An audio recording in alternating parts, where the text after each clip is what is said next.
welcome to the Next Gen Retro Men podcast. This is going to be a podcast about geek culture, being a dad, growing up, the current gen, the next gen coming up, and retro stuff, all about nerd things. Woo-hoo. Yeah. So joining me in the studio is Adrian. Hello. And all the way in Frisco, just north of Dallas, is Jason. Hello. Above Dallas, as we were mentioning earlier. Above Dallas. Above Dallas. So, what's new? Anything coming out this week that y'all are excited about? Not really this week. Been kind of catching up on backlog. For me, I've been just playing a lot of Destiny 2, Link's Awakening, Monster Hunter World, Slay the Spire every once in a while still. Yeah, I haven't touched Slay the Spire in a while. I'll probably jump back into it at some point. But yeah, lots of Destiny 2. Lots of Destiny 2. Starting to, with Shadowkeep coming out, I kind of took a break for a while, and then that brought me back in, so I'm playing a lot of that. Switched to Titan from Warlock. Not sure how I feel about it yet. I'm digging it. I think the right subclass. I've been playing a little bit of Untitled Goose Game. I started showing that with my kids, and my son just laughed and thought it was hilarious. And then I kind of stopped playing Blasphemous, and I kind of stopped playing Control. I need to get back to those, though.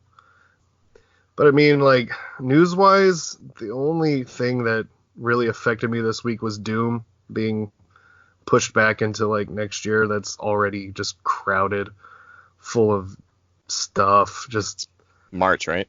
Yeah, but just Last of Us 2 and Final Fantasy VII Remake, which I didn't think I would care about, but the more that I see, the more that I do.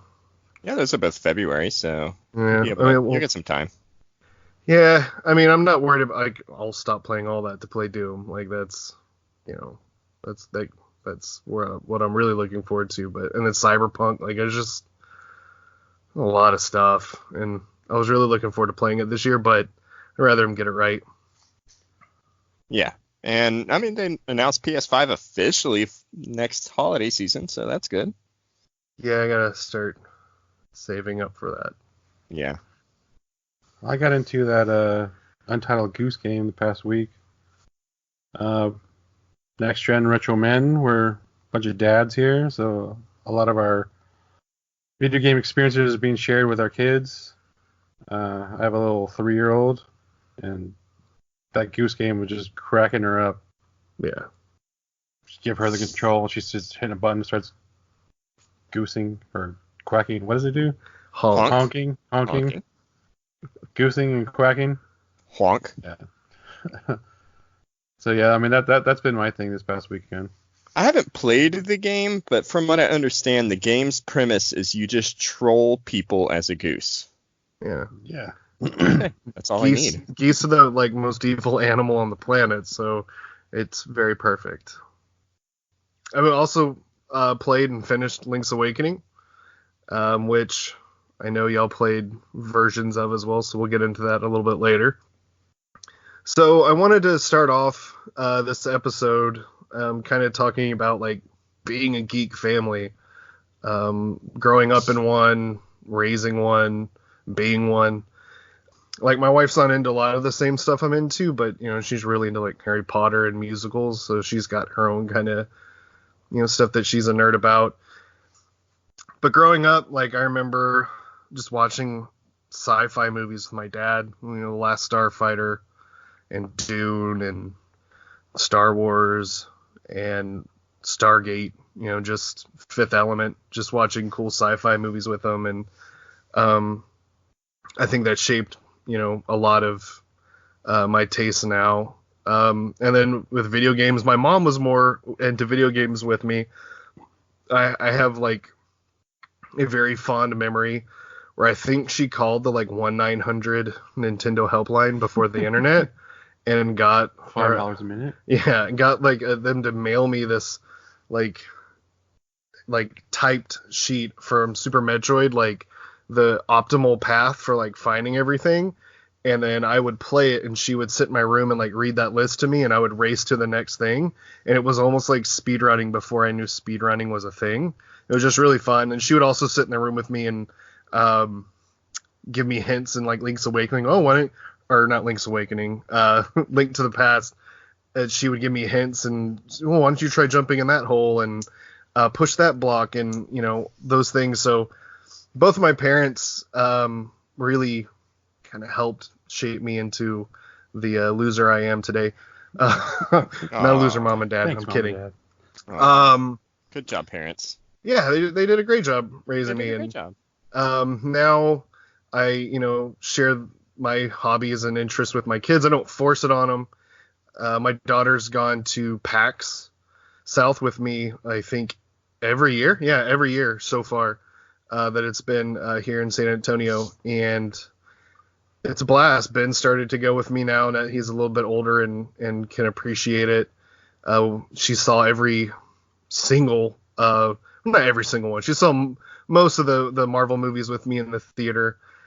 She took my wife's place at some point and left her out of the picture, and we just went and saw everything. And I remember just driving home after Endgame and her being devastated and just laughing because I had seen it without her the first time because she got sick. So sorry, I still had to see it. Spoilers are real. Spoiler alert, by the way, it ends sadly. Yeah, so she was devastated. It ends on a positive note, but it's bittersweet. It's not as sad as the Infinity War, that's for sure. But Yeah, it is she was still, devastated that like, one too. But yes, Yeah. I love you 3000 jokes were not. Oh, She yeah. was not feeling that for a while. I had to stay away from those 3,000 memes. I was like, oh my god. All right, so what about you, Adrian? My geekdom, I guess, pretty similar to yours. It was my mom. She got me an Atari, or I guess my parents got me an Atari when I was like in kindergarten. Did she call it a Nintendo? She called it a Nintendo because I wanted a Nintendo. Here's your Nintendo. It's an Atari. But it was still Classic. good. I mean, it's. I feel I was at that perfect age where I was just kind of getting into it, and then like the home consoles were still at Atari level, so I kind of grew up with it. Later on, I finally got the actual NES, and I love that Mario game. Super Mario Brothers. I'd play it forever until I got a headache. On Fridays, we'd go out and get rent movies and cartoons or whatever. Yep. And she went to the video store and like she's like, all right, what do you want to get? I was like, I was playing the game. I was like, just give me a Disney movie or whatever. I don't know. And when she came back, she got me Super Mario Brothers 2. And that like blew my mind. Like, oh, that's right. You can rent video games. I had no idea. She knew that and she got it for me. And like that just kind of opened up like everything for me. Like, oh my God. Yeah. Blockbuster was a giant chunk of my childhood. Yeah, this was like the grocery store video game renting. Yeah. We both got into it too. Yeah. Yeah. We both got into it. She would play Zelda with me. I would control Lolo. I don't know if you remember that. The Lolo? Yeah, the Lolo games. And she would like, oh, okay, I see the puzzle. Here, do this, move this here. And then like I would play it.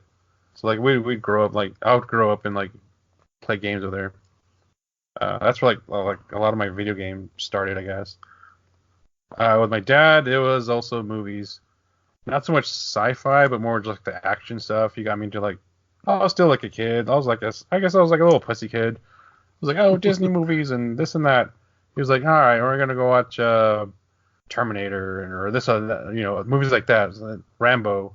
So like, all right, that's when I started getting like, Thanks, Dad. yeah, Yeah. Thanks for manning me up, Dad. But yeah, those are my memories of becoming who I am in this geek culture. For me, it kind of started my third birthday. My uncle had gotten me the NES, and so that tapped into what I have become today. I beat Mario when I was 3. My mom took over the NES, started playing Zelda whenever that came out. She ended up calling to work all the time to try to play that game. And I mean, from there, I loved reading comic books as a kid. I had like all the Spawn comic books back whenever I was in middle school because they were edgy and cool back then, but I loved the art. I grew up watching X-Men and Spider-Man on Saturday morning, and the Batman animated series was just the best thing in the world back then. And even in middle school, I got into like Dragon Ball Z because that was like the edgiest cartoon you could watch on TV at the time.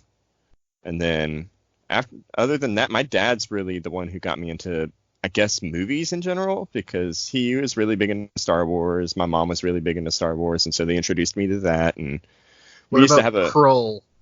Krull. I never saw Krull until I was an adult, actually.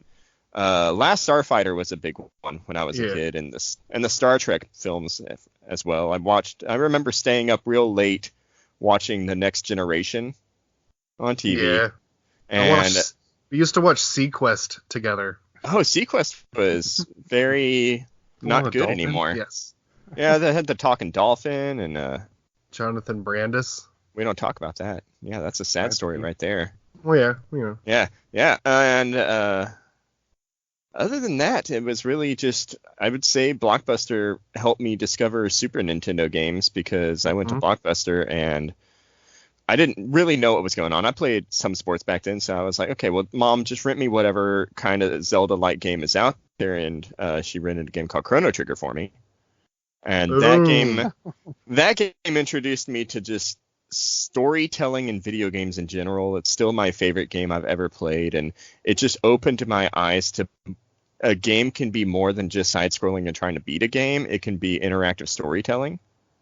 And no other game before that did it for me. And then I got Final Fantasy VI, which was 3 in America, played through that. And then PlayStation came out and started playing the more long RPGs on that. And that kind of shaped how I felt about storytelling in games and all that stuff. And then, of course, there's Marvel that has become the juggernaut that it is.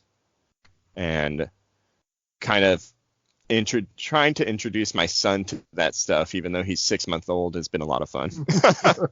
His favorite toy for a while was a plush face hugger, because I love the Alien films. And other than that, I mean, he's so young that it's really hard to gauge how much of a nerd he's going to be. But anytime he's sitting on the couch, he is focused with intensity on getting that PlayStation 4 controller out of my hand and into his mouth.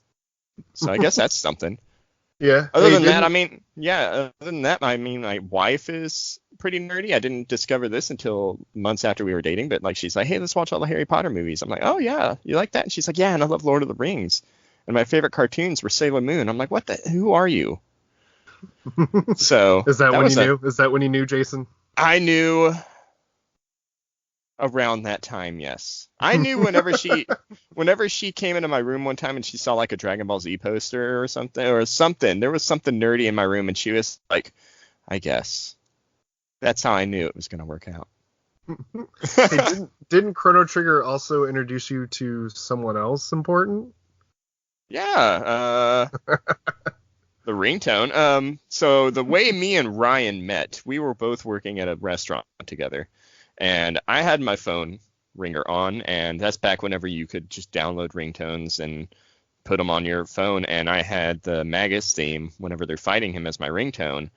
And it starts off with that slow wind that I'm sure Ryan knows what I'm talking about. Yeah. And like that wind started, and he was making food, and he just stopped and looked at me, and he's like, wait a minute. And it kind of like that Step Brothers, did we just become best friends? Kind of moment. Yep. This magic moment. I know, and that's kind of how our friendship began. Yeah, it was. But yeah, that game is fantastic. But maybe more on that later. Later. Who knows? Maybe. So yeah, I think it's cool, sharing your hobbies with your kids, and some of my daughters, like one of her friends said that me and my wife are the cool parents, and I was like, what's wrong with all the other parents? Like, I have a room full of like video game memorabilia and Titanfall 2 wearable helmets. Like, how is this anywhere near cool? But that's the that's the reality we live in now. It's crazy that it's become mainstream and acceptable, and I'm happy for that, and I'm happy my kids can wear their hobbies on their sleeve and not feel ostracized for it or feel weird for just enjoying what they enjoy. Yeah, I think growing up like the nerd was like kind of like the thing you want to avoid. yeah, like Now it's yeah, like everyone's a nerd. I had to be careful talking about video games with my friends in elementary and middle school. Like it was Secret nerd handshakes. yeah. Yeah, I had that discussion with Grace whenever Pokemon Go came out, and all those people were just swarming the streets, and they knew all the names, and I'm sitting here like, none of you came out as Pokemon fans back whenever it was like extreme. And I'm sitting there, and I know all 151 by number and name and what level they evolve, and I know all of y'all are fake. Oh yeah. But I like it. Diglett, you faker. I said back in the day. Okay. He's number 84. I think. I'm just kidding. I have no idea. No, Nice. I have no idea. I remember when that 5. came out. Our daughter was born like that week, so like we put her in a stroller and walked around, scared out of her mind. I was like, hey, this new Pokemon game's on. I'll turn this on and let's walk the park and see what happens. Ooh, and it's an Oddish. Yeah. Ooh, it's a Pidgey. So like you can just kind of. Ooh, it's another Pidgey. It was comforting because like I don't know, it kind of. This is my new stage of life, and like also like, hey, this new thing I can I feel young again. Yeah.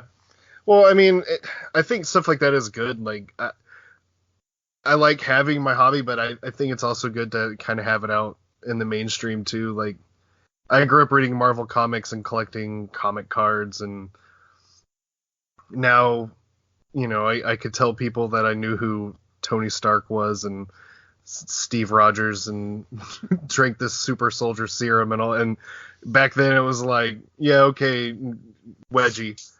Yeah, you watch Far From Home and you're sitting here and all the people are just shocked at Mysterio's turn to evil, and you're sitting here like, come on, guys. He was a bad guy the whole time. He was a bad guy. So, but I mean, I like that. It's cool, like, being able to tell people stuff like that and not them roll their eyes at you, to your face. Now they do it behind your back. But my wife would use that stuff, like, with when she was a teacher, like her kids would say something, she'd be like, oh yeah, and then would just spout some stupid thing I had told her, and they would be like, oh wow, and then she would come home and be like, thank you, with something else. I'm like, oh, the ultimate nullifier. But I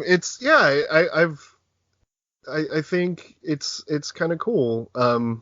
There being the stigma from this stuff has slightly gone away. So the one thing that I'm starting to get into that had the ultimate stigma ever is Dungeons and Dragons.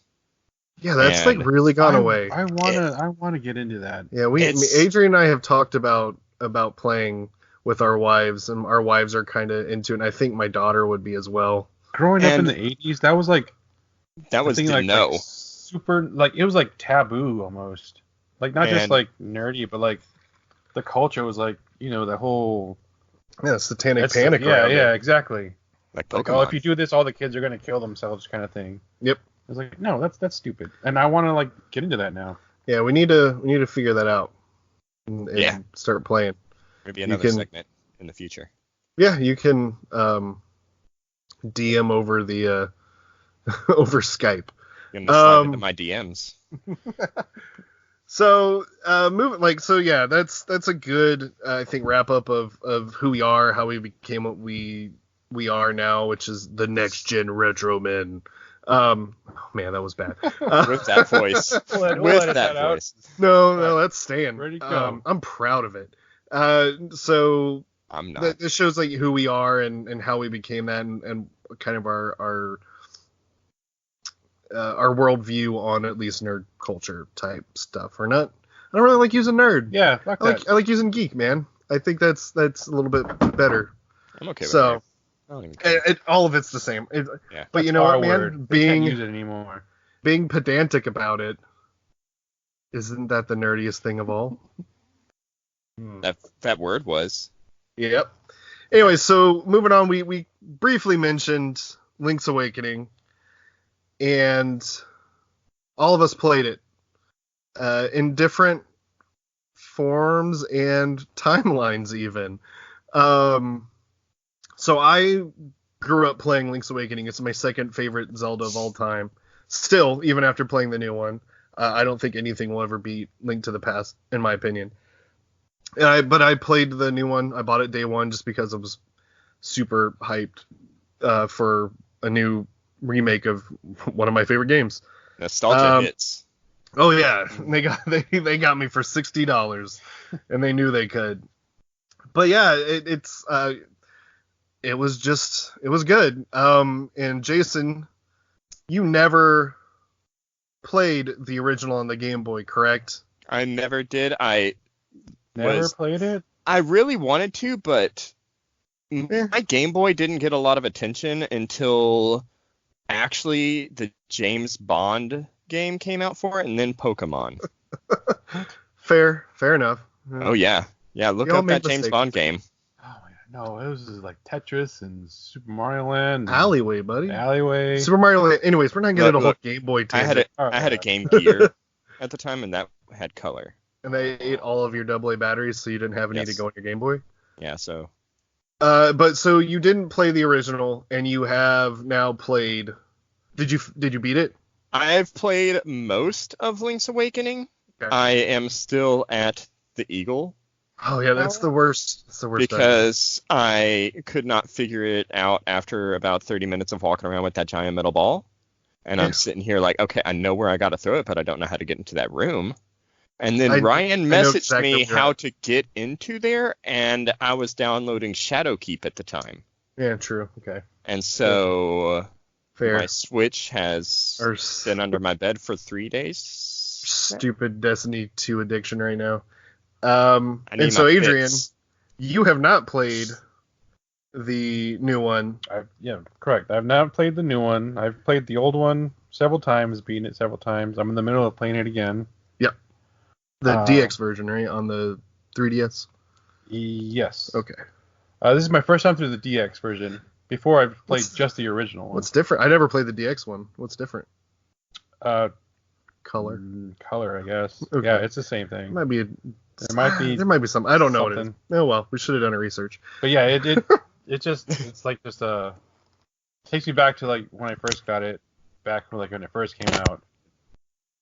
It's like the first, I guess the original Zelda was the first open world where you can kind of just do whatever you want, non-linear. Well, I mean, it wasn't the first. Again, I'm being Adventure. pedantic. No, but I mean like Zelda was.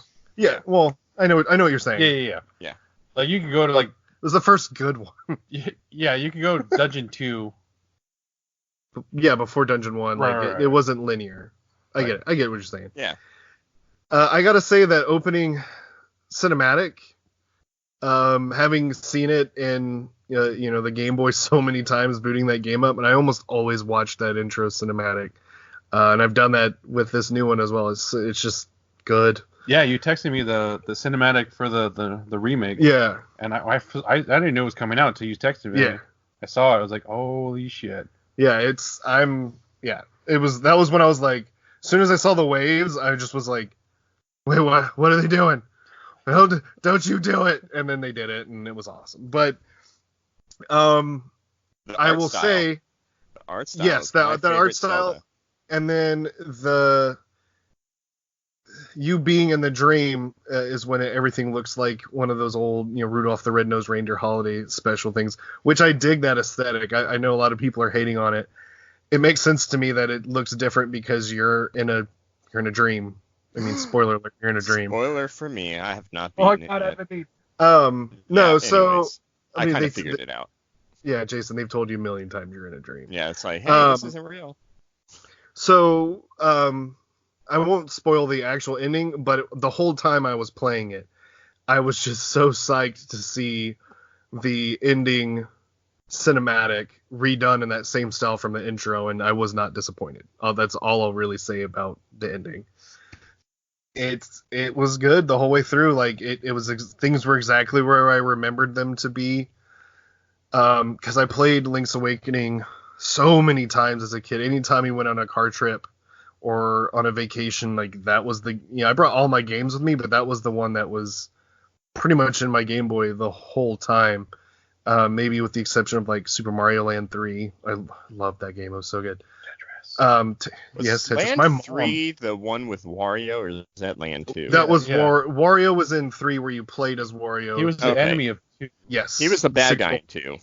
which Yeah. is real. It's a good game The also. one with the bunny. Just a real quick aside Yeah. to Tetris, and we were talking about earlier. There would be days where I would come home from school. My mom had told me you need to clean your room, and I would come home and my room would be clean, and she'd be sitting in my room playing Super Game Boy Tetris, and she cleaned my room just to have an excuse to be in my room to play Tetris. And I was just like, okay. And she was really good. She would like get the little Russian dudes dancing and stuff. Anyways, back to Link's Awakening. Yeah, everything was where I remembered it. There were a few things changed as far as there was a whole dungeon that I didn't remember that's kind of a secret. I found it fairly early on, just kind of dicking around. It was, I believe that was what was added in the DX version. okay. The color dungeon. The Yeah, color yeah. dungeon was added into the Okay. new version because they couldn't do a color dungeon in the original Okay. because it's grays. Look at me learning things. All right. Well, I haven't got to that point yet. Okay. We're just spoiling things damn for it. everybody. I'm not gonna Spoiler spoil cast. Just uninstall it. No, it's just like I'll tell you, my favorite item in that game is the feather, and I don't really remember it being in any other 2D Zelda game that I can think of. Maybe wrong. Majora's Mask. No, Minish Cap. That's the one I'm talking about. I think Does that the one Minish has Cap it have too. a feather in it? I think Minish Cap has feather. Okay, cool. I might need to play that one. I Because just Minish love that Cap, item. I just know Minish Cap was kind of like a direct sequel to Link's Awakening. Huh. But not like direct, but like indirect as much as like the Zelda games are sequels Hold of each on. other. Adrian's about Like to on the bust time- out his Hyrule Historia. Yeah, don't even get like like timeline wise, is all. canonically, like Zelda's the hardest thing to try to follow. Okay. Well, Yeah. everybody sit down for Uncle Adrian's Zelda story time. No, go on. Sorry. Yeah. But anyways, I I was think like ready to. I was like, I thought the feather was originally like, oh hey, that's from Mario Kart, and then I'm like, no, that's actually the feather from well, I Super think it's Mario World. also- yeah. But no, I the love all feather, the Nintendo references in that game that aren't Zelda Yeah. related are so good. Yoshi, The Yoshi doll, the Bob-omb, the Chomp. Goombas, Piranha Plants, Thwomps. Like there's a ton of Mario stuff. Cheeps. Yep. There's a one of the item exchange quests that you do. I don't know if you finished it or not, or how far you've Yeah, gotten it. I finished it. Okay, one of the items that you exchange is a like letter, and when you open it, it's a picture of Peach, Oh, that's right. and it's like the guy's like, "Whoa, she's beautiful," and you're like, it's funny to me. And the But no, music- going back to that feather, like it changed so much, like being able to jump over pits, combining that with the Pegasus boots and running and jumping, it made their like actual 2D platforming sections viable. I like that too because you can like combine weapons, like the Yes. running and jump, and then like the bomb arrow. Yes, that was like a big. Wait, there's a bomb arrow? No, so if you equip the bomb and the arrows at the same time, and you press the button at the same time, it shoots an arrow with a bomb on it and gives you explosive arrows. I had no idea about that. You should try it out. It just blew your mind. Yeah. That's how you beat that dungeon. Yeah, so I that's thought not- it was this heavy ball the entire time. Yeah, it's just that the game has good items. The story is much darker than a typical Zelda game that at least that I remember. Like, Excluding I Twilight guess Princess. at the time. yeah, at the time, yeah, it was definitely like the Majora's Mask to Link to the Past. They're all kind of Ocarina dark of Time, now that I like- think about it.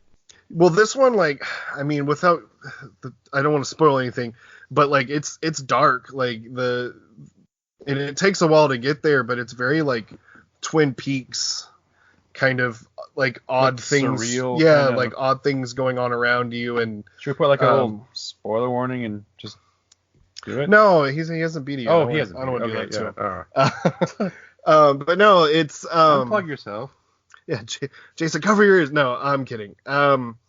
It's got a weird sensibility to it. It doesn't. It really feels they were kind of just, since it was a Game Boy game, they didn't expect too much out of it, so the team just went ham and just did all kinds of weird stuff and got away with it, and it works really well. The signpost maze, the hole maze where you have to like cut the bushes and walk through the holes.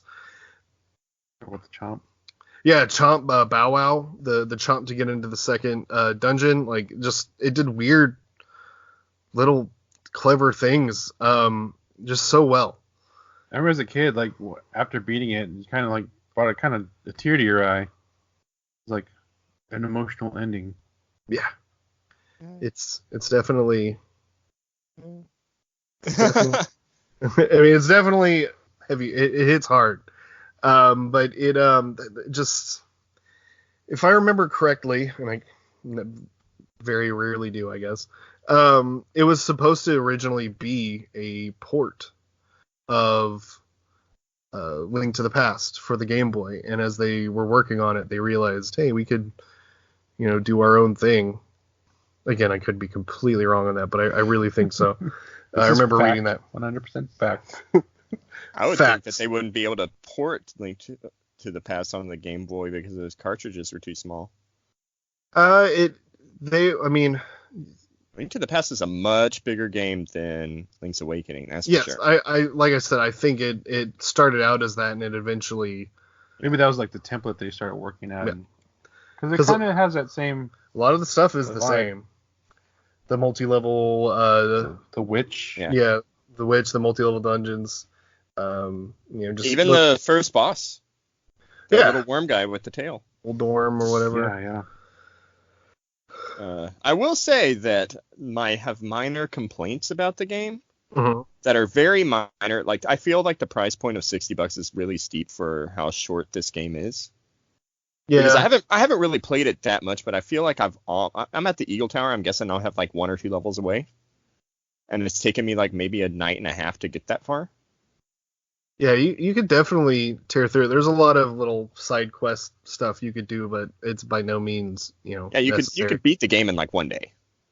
In theory. $60 did feel steep to me, but I love the game enough to buy it for that, and I think Nintendo also knows they can slap a $60 price point on a game that says Zelda on it, and you're gonna buy it. Yeah. And a lot of people did. Yeah, sure. the way I see it is like Same thing with Mario. you're gonna pay $10, $15 for a 2-hour movie. You can triple that for like a 24-hour game. There's some good replay ability in it. Like I said, I played it a whole bunch as a kid. And the nostalgia value like super high too. And I'm looking forward to replaying with my son, who's like 7, so kind of maybe around the same age that I was when I played it. And I liked Link to the Past, but I think Link's Awakening was really the first one I fell in love with. And then when I went back and played Link to the Past after Link's Awakening, I loved it so much more. And then Link Between Worlds. That's a good one too. The game's really good. I feel it's a little underappreciated. And a lot of people complaining about the frame rate issues on Link's Awakening remake. I can get over it. It's not that bad. It doesn't affect the gameplay, but it is a little distracting. It's jarring. At times. It's jarring whenever you're first starting playing it, and also the like fuzz that they have on the edge of the screen. Yeah. But I understand they did that because they made it a big open world. You're not going from panel to panel to panel to panel in this one. So it's like one kind of solid world. It kind of scrolls. Yeah. Somewhat seamlessly. There are some places that have a hard scroll, but for the most part, yeah, it. The hard scrolls are in the dungeons, and then the overworld is just one giant world. Yeah. But Okay, graphics aside, I've seen the graphics. I haven't really heard it. Like, what's like the music? My big thing is like going back to like the original Link's Awakening. It's just like that 8-bit or 16-bit. I don't know what the Game Boy had. 12. No, 12. no, Okay, I'm yeah. kidding. 4? We'll do that. No. That kind of like, but like in the music that they had, it was like it's so like it hits you like emotionally, and like at that See, I can't vouch for this level. because I never played the original. They It's did good. a good job. Like there are some things that are a little hit and miss. When you get one of the instruments and it plays a little song, I could hear both in my head at the same time, if that kind of makes sense. Yeah. Where I could hear the new version of it, and they did a good job. But I could also hear and see the old effects of like all the light beams coming into the instrument and you holding it over your head. And then like the little screen going white and it popping up and saying the prairie, whatever, giving you the hint where to go next. But no Marin's music. song. Yeah, Aaron's song is the cutest thing ever. yeah. The mountains. That song is awesome. There's a lot of good music in it throughout the whole thing. Telltale Heights. Yeah, Telltale Heights. That's a great piece of video game music. The I have a rock version of that song on CD. Yeah, they did a good job. Have you tapped into that dungeon maker thing that much into it yet? A little bit. I haven't Not touched a whole it yet. lot. Not, From not what I enough understand, to- it's just a roguelike. My brother. It's not really a roguelike. You build the dungeons, not necessarily random. Like it's not like Chalice Dungeon from Bloodborne. It's Like a Mario Maker kind of thing. Barely. Yeah, It's my in there, brother I doesn't think, like to it. help justify the $60. I hope that it's a blueprint no for online- a Zelda maker in the future. There's no online sharing. Like if you want to share it, you have to like use an amiibo, and it's Nintendo being Nintendo again, just antiquated and weird and experimental and Nintendo. Nintendo, stop. We just want to play games. I don't want to buy toys. No, you want to buy toys. No, I want that Link's Awakening amiibo. See, It's really when it cute. originally was announced, I said, "Oh man, I hope they do a Windfish amiibo." And one of my friends was like, "Yeah, there is an amiibo," and I like lost my mind because I was like, "I want a Windfish amiibo," and then it was Link, and I was like, "Oh well, now I'm disappointed." I want a It's Marin cool, amiibo. and I want it, but I'm still gonna give you your money, you son of a. Can I have Link's Awakening Chomp Chomp amiibo? yeah, just give me all the toys. It was like when I said if they made Metroid amiibos, I would buy them day one, and guess what? I did. Yeah, I'm still waiting for Dark Samus, even though I don't really care about Dark Samus. I like that one. Yeah, but I really think it's a good game. Like, How would you rate it? Give it a hard Ugh. rating. I would rate it. Are we gonna have like a Seven. podcast scale or just a simple? I would 1 to say 10 like a 7.75. out of Chomp Chomps out of. Yeah. No, it's good. It's not perfect. It does feel a little antiquated. At times, and the price point does hurt it, but I'm gonna play it again. Like it was fun. Like 7.75 to me isn't bad. That's not I'm a looking bad forward score. to doing it. Like I wanna finish the original, and then just kind of like now that and then remember all the parts, and then just run through the new ones, more like discovering Well, you can borrow mine whenever. things that are different. I would give it an 8. I think that the price point's the only thing that hurts it for me, but the fact that I'm playing it and my wife is super into watching me play it, and she's getting into like solving the puzzles with me, and just the art and the music, and the fact that it's a very good entry level Zelda, because it's not hard by Zelda's terms. Like when I was playing Link Between Worlds, that game is hard. Yeah, And this the one one, where you're having to switch on the walls above the lava and all that. yes, that game is hard, and this one feels very entry level, very handholdy Zelda. Like if you slash like 3 bushes, you have like full health again. kind of stuff. But I like it. I think it's like a good 8. Yeah. I think the price point's the only thing that holds it back for me. Yeah.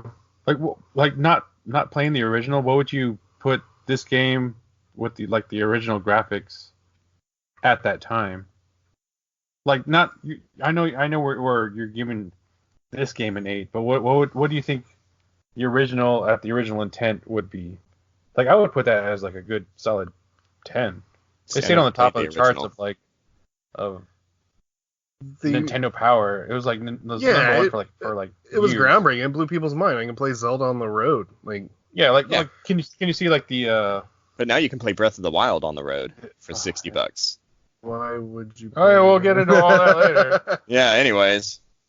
No, it was a 9.5. Like it was like very like it'll be hard for me to give any game a 10. You know, maybe we'll talk about that in a little bit. Anyways, so I think that's enough. Link's Awakening. Next I want to get into some hype mode. What are you hyped about, Jason? Hype. Disney Plus. Yeah. Even though that's in November, it's getting a lot of shows that that haven't been able to watch in a long time, like Gargoyles for X-Men. sure.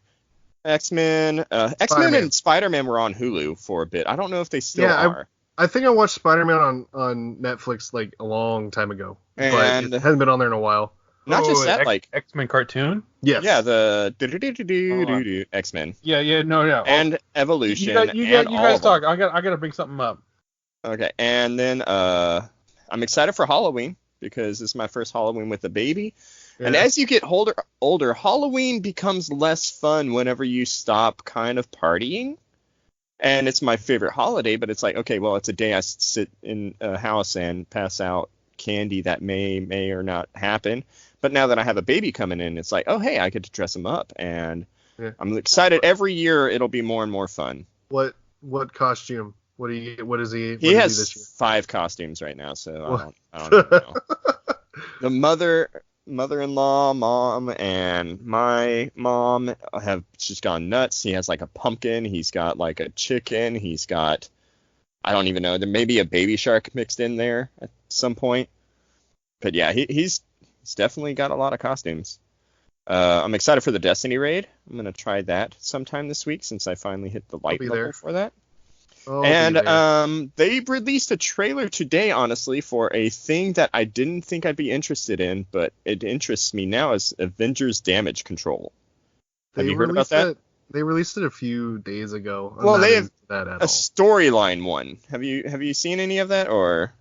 Yeah, no, that doesn't really. They're basically bringing back my favorite villain from Marvel with Ultron. Yeah. And it's canon to the Marvel Cinematic Universe. So I'm interested in it, and I'm just really disappointed that it's a VR exclusive experience that you have to go somewhere to do. But I am interested on the storyline for it. Yeah, no, I'm down for that. But yeah, the Destiny raid, I'll be there with you. Hopefully, probably. Yeah, maybe. All right, hold on one second. All right, I found this thing. You mentioned X-Men theme music, the greatest opening theme music ever of any cartoon. Yes. Recently, according to CBR.com, Marvel sued for ripping off X-Men animated theme song. Everyone remembers the original. Yeah. Da-na-na-na-na. Da-na-na. All right. So this is some Hungarian movie studio suing Fox. You're gonna play and he's gonna sue us. So this is for educational purposes only. Disclaimer. This is from Linda the Policewoman. Take that, Hungry. It's gonna play an ad. Here we go.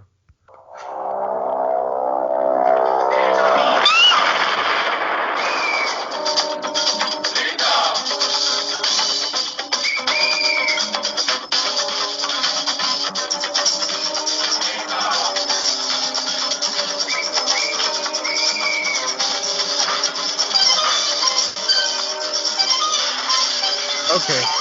Yep. Okay. Yep. All right, everyone see it? All right. Yeah. Or I heard it. Hear it? All right, yeah. Podcast land, sorry. Yeah. Yeah, It's very shrieky. It's similar. It's similar. It's very That's- similar. That came out in. Well, I turned it off. It came out earlier. Yeah. Damn you, Marvel, and your Fox kids. No, Technically so Fox. I jumping on the Halloween thing. I'm excited. I love Halloween time. It's spooky time. Being the death metal head that I am, like being driving around and there's skulls and skeletons and stuff everywhere. Pretty cool. I like it. Yeah, we took Grayson into a Spirit Halloween store. Oh yeah, and I'm that's sitting here the entire starring. time. I'm sitting here like, how do I maneuver around this place to look for stuff that he can wear without him seeing Pennywise shrieking at him? I mean, it'll build And the entire complex. he didn't even care. I think Yeah, he's no. alright right now. He's staring Like, right at it like, okay, whatever. How old Yeah. is he? He's 6 months. You don't care. He doesn't care. No, he doesn't care. No, last year I was starting to get worried. My daughter was 2 at the time, and she was kind of being like, "Oh, scary." At 6 months, well, I don't know. I don't know what happens to you at 6 months. Maybe he is No. scared out of his mind. He's gonna see You've something damaged and him. just be like, You've damaged him, Jason. Damn it. that's why he can't sleep at night now. But yeah, I like the spooky times. Haven't really watched a lot of horror movies in several years. Like I kind of got sick of it, but I'm gonna jump back in. So I'm gonna watch some of my old standbys, Event Horizon and Alien. The Thing, and Event Horizon. That one scared the shit out of me. yeah, I have it. You want to watch it? No. Still no. It came back. Yeah, and then with Doom being pushed back, I'm excited to get to my backlog. I can finish Blasphemous and Control. I need to finish Celeste, and most importantly, I need to get back into Sekiro. I tried playing it and didn't like the parrying, and I got to give that another chance. God, it's still my game I've been of the year. told. It's been my told game of the year really still. good. And then also, I'm going to take Adrian. We're going to go see Tool in like 2 weeks. I'm excited for that. Be my third time seeing them. So, Adrian? I'm excited for, again, Halloween. It's that month. Mainly because of the baby. For years, I stopped caring about Halloween, and then she came along and was like, oh shit, this is here. Dressing up in candy and Spooky time. hell yeah. I remember last year we went trick-or-treating, and randomly one of the houses said, oh, hey, you want some Jaeger? This isn't like some kid. It was like a 40-year-old mom. I was like, oh, sure. I thought she was handing out little samples to the adults. She came out and gave me a half a bottle of a full thing of Jägermeister. For the children. Oh yeah, that's my favorite Halloween was last year because of that. So I'm hoping to score that same Jaeger house again. Yeah, you drink the Jaeger now. You don't remember where it is. I'm gonna hit the whole area. Also, I'm hyped about. I know it's already out. The Joker. I'm not much of a DC guy. I'm more of a Marvel guy. But this Joker seems to be something I kind of want to watch.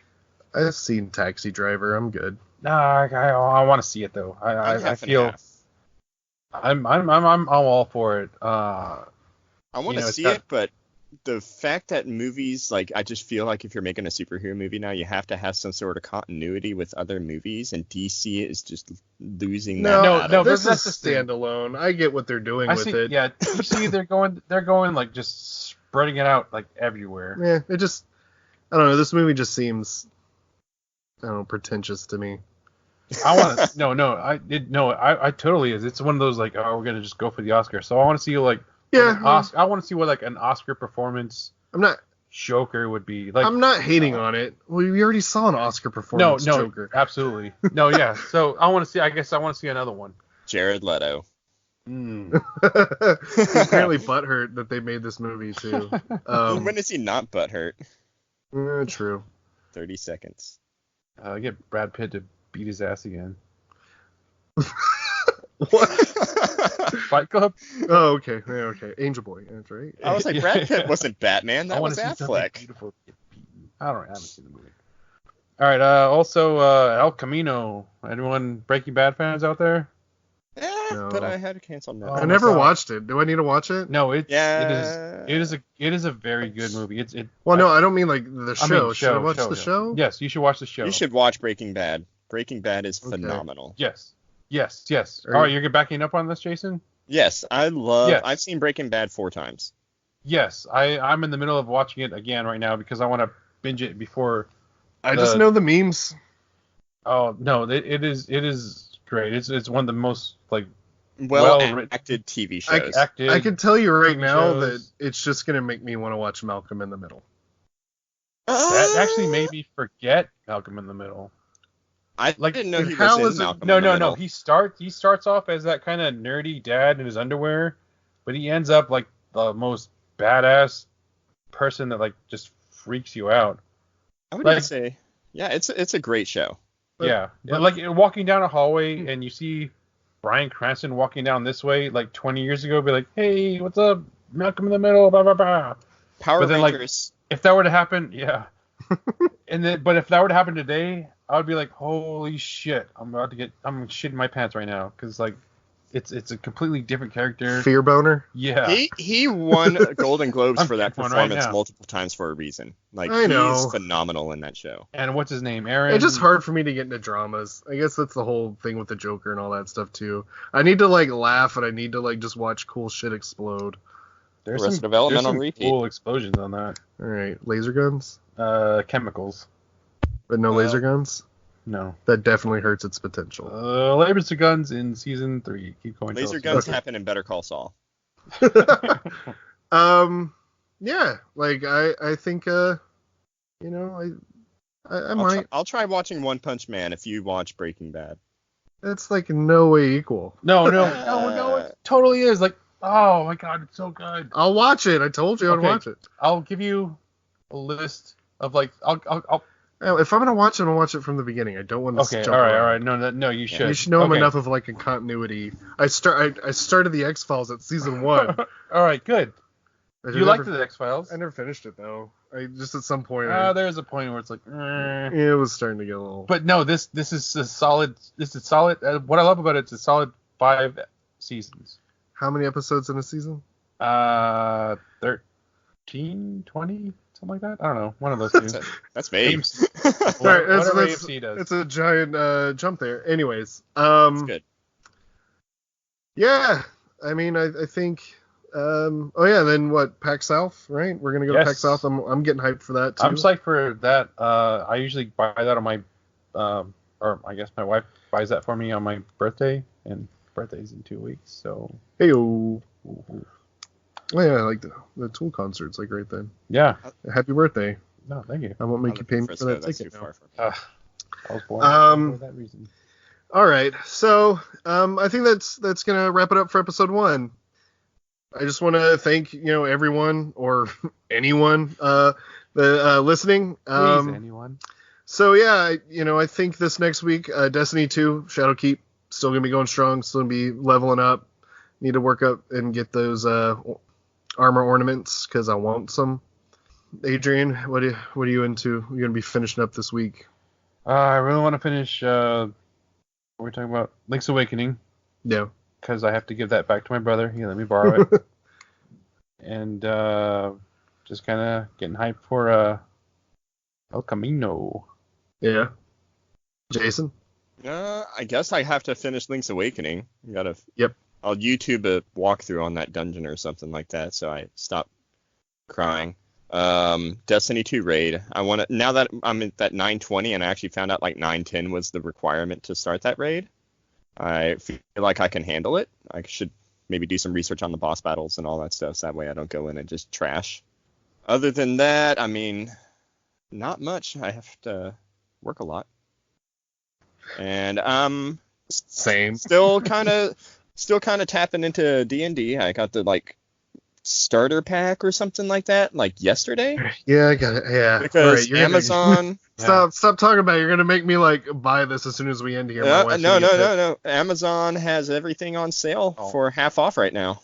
Oh, okay. Well, And free I think plug the for starter Amazon. packs- Thank you, Amazon.com. Yeah, Amazon.com for all your shopping needs. just Give us just money. edit it out. It'll be like, thank you, That's staying. Other games, yeah. Yeah, so we kind of touched on it a little bit earlier. I think the next thing all three of us are gonna play Chrono Trigger. Adrian never finished it. Yeah, Jason and I have finished it multiple times, all the endings, all that good stuff. We'll be playing the different versions. I'm gonna be playing it on my DS, I believe. We doing the virtual version. Console. Yeah, Adrian's got it on Virtual Console Wii, correct? Or Wii U? Wii.